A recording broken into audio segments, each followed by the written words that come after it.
और सुनाओ भाइयों, बहनों, माताओं, सब ठीक ठाक? पर आप लोग कहाँ सब ठीक हो गए?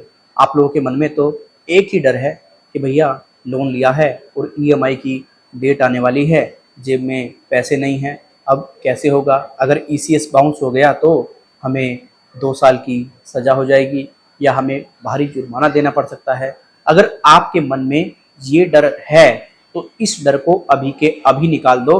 अगर आप इस डर में रहोगे तो आपकी जो चिंताएं हैं वो बहुत ज़्यादा बढ़ती चली जाएंगी और वो चिंता आपको बहुत भारी नुकसान में डाल देंगी। क्या नुकसान आपको हो सकता है उस चिंता से?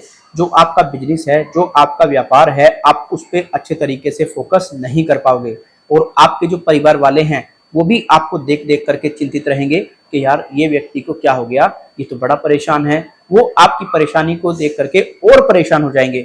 और अगर आप बात करें इन बैंक और एनबीएफसी की जिनसे आपने लोन लिया है, तो देखो ये आपको क्या लगता है कि ये आपके टेंशन में आने से मतलब इन्हें कोई दिक्कत नहीं होगी? इनको दिक्कत होगी। इनको दिक्कत ये होगी, इनका पैसा मरेगा। क्यों मरेगा? क्योंकि जब आप काम ही नहीं कर पाएंगे सही से और पैसा आएगा कहाँ से? जब पैसा नहीं आएगा तो फिर इनसे जो आपने पैसा लिया है वो पूरी तरीके से इनको वापस नहीं जाएगा और जब वापस नहीं जाएगा तो ये हाथ पैर चलाएंगे, आपको कॉल करेंगे, इनके रिकवरी एजेंट आपको प्रताड़ित करेंगे, आपको धमकियां देंगे तगड़ी तगड़ी और आपको ये भी कहेंगे कि आपको 2 साल की सजा हो जाएगी, आपने ईसीएस एक्टिव किया है, और भी पता नहीं क्या क्या अनाप शनाप कहेंगे।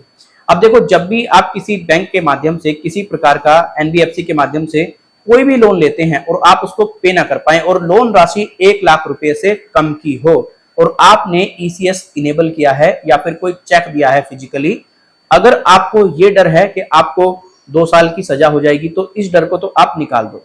हाँ, ईसीएस बाउंस होने पर आपको जुर्माना देना पड़ सकता है और अगर सजा होती भी है तो सीधी सी बात है, क्या होगा?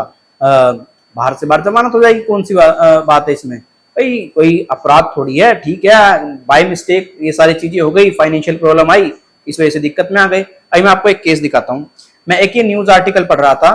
Famous film maker Rajkumar Santoshi जी को तो आप भली भांति जानते होंगे अच्छे तरीके से। इन्होंने एक व्यक्ति को 10 चेक दे दिए, कितने रुपए के? 10-10 लाख रुपए के, क्योंकि इनकी 1 करोड़ में बात हुई थी कि भाई इस काम को आप कर दो। उन्होंने उसने उसका काम जो है कर दिया तो उन्होंने 10 चेक दे दिए।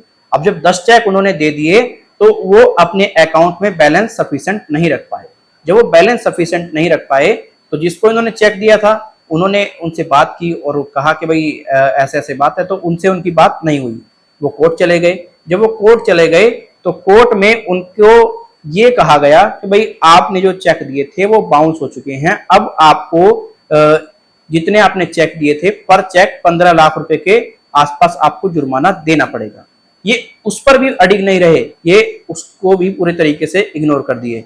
फिर इनके खिलाफ जब पूरे तरीके से मामला ज्यादा बढ़ गया, जब इनको वारंट इशू हो गए, वारंट इशू होने के बाद में कोर्ट ने क्या किया, इनको 2 साल की सजा सुना दी, ठीक, और कह दिया कि आपको 2 करोड़ रुपए का जुर्माना देना पड़ेगा। वैसे इनका 1.5 करोड़ में पीछा छूट जाता, लेकिन कोर्ट ने 2 करोड़ बता दिया।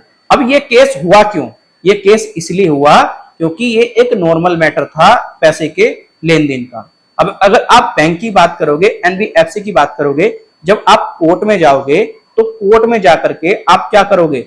आप अपनी जज साहब को पूरी स्थिति बताओगे, कैसे कैसे आपका लोन डिफॉल्ट हुआ, कैसे सिचुएशन ऐसी क्रिएट हुई, तो जज साहब आपकी समस्या को बिल्कुल समझेंगे अगर आपका एडवोकेट हर एक चीज अच्छे से सामने रखेगा तो आपको इतनी आसानी से इतना हैवी जुर्माना नहीं देना पड़ेगा। भाई साहब 10-10 लाख के 10 चेक थे और आपने तो लोन लिया है 50,000 का, 60,000 का, 70,000 का, इवन चलो 1 लाख का मान लें, हम 1 लाख तक के लोन की बात कर रहा हूं मैं। तो इतना घबराओ मत, समस्या को देख करके डरो मत, समस्या से लड़ने का प्रयास करो। एक्चुअली जो समस्या से लड़ता है ना, वही असली जिंदगी को हम लोग जीना मानते हैं। असली जिंदगी तो वही है जो समस्या से लड़ करके चीजों को अच्छे तरीके से मैनेज कर रहा है। और जो व्यक्ति मुझे कहते हैं ना, मेरे पास में रुपया नहीं है, पैसा नहीं है, मैं सुसाइड करूंगा, अरे कल करता हो तू, आज कर ले सुसाइड, तो यार बड़ा कायर आदमी, तो बड़ी जान देने की बात कर रहा। अरे इतनी बहुमूल्य जीवन है और इस जीवन को खत्म करने की बात कर रहे हो यार, ये बात मैं बिल्कुल भी सही नहीं मानता। और ऐसे कमेंट मुझे आप लोग किया मत करो, क्योंकि ऐसे लोगों से मैं बहुत ज्यादा मतलब वो नहीं मानता उन्हें। यार ये कोई तरीका नहीं होता, जिंदगी नहीं जी जा रही तो भैया सुसाइड कर लो, कौन सी आफत आ रही यार ऐसी। मेहनत करो, मेहनत का फल अवश्य मिलता है, भले ही चाहे लेट मिल जाए। ये बात आप ध्यान रखो। ऐसे डरने से घबराने से कुछ नहीं होता। सर को ऊंचा करके जियो, ईमानदारी से जियो, कभी कोई दिक्कत नहीं आएगी जिंदगी में। और अगर दिक्कत आएगी भी तो आपकी दिक्कत वो अपने आप ही दूर हो जाएगी, क्योंकि आपके कर्म इतने बेहतर होंगे कि आपको कोई बुराई छू भी नहीं पाएगी। तो इसीलिए मैं आपको सलाह दूंगा, आप अगर लोन नहीं चुका पा रहे हैं तो आप पैसा अरेंज करने का प्रयास करें। और कोई इतनी आसानी से 2 साल की सजा नहीं होगी जितनी आसानी से आपको लग रहा है। बहुत सारा प्रोसेस होता है। 1 या 2 ईएमआई डिफॉल्ट होने से कोई इतनी बड़ी बात नहीं होती है, ठीक है। और 1 या 2 ईसीएस बाउंस होने पर एकदम सजा नहीं हो जाती। ऊपर केस मामला जाता है, केस चलता है, तब जाकर के पता लगता है उसमें क्या होता है। अगर आपको भी अभी भी डर लग रहा है तो फिर मैं इसमें कुछ नहीं कर सकता। वीडियो अच्छी लगी है, वीडियो को आप लाइक करके जा सकते हैं। अच्छी नहीं लगी है, वीडियो को डिसलाइक कर सकते हैं। कोई सुझाव है ईमेल और कमेंट के जरिए दे सकते हैं। अगर आप मुझसे पर्सनल बात करना चाहते हैं, अपनी प्रॉब्लम मुझे बताना चाहते हैं, तो मैंने हाल ही में अपने व्हाट्सएप के माध्यम से सभी को हेल्प करना शुरू कर दिया है। ये मेरा व्हाट्सएप नंबर आपको स्क्रीन पे मिल जाएगा।